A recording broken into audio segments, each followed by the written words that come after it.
Anton Sorkin with discussing Christian public engagement in a time of crisis.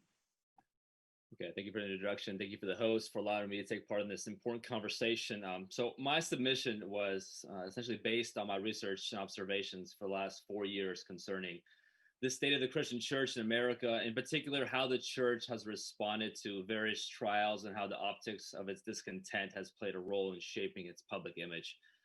And thinking about the public engagement of the church during this crisis, I thought about the interaction between three main issues. The first one is the autonomy of the church, obviously subject to the laws of the state, but also mostly independent in its ability to shape its own identity. One of the markers is corporate worship and the theology surrounding in-person services as a defining feature of Christianity, what Kathleen Brady earlier referred to as their lifeblood.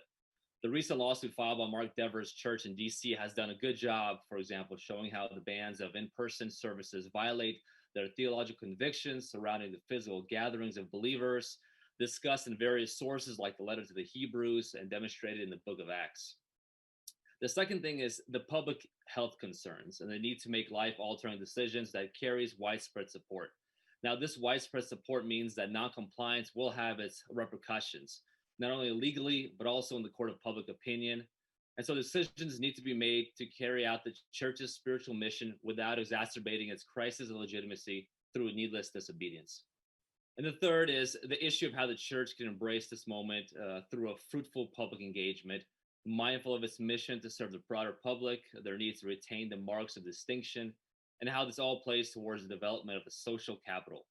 In essence, the question is how to best share, to quote Reinhold Niebuhr, in the burdens of immediate situations. So to this end, I discussed these issues and offer my reparative thesis for public engagement.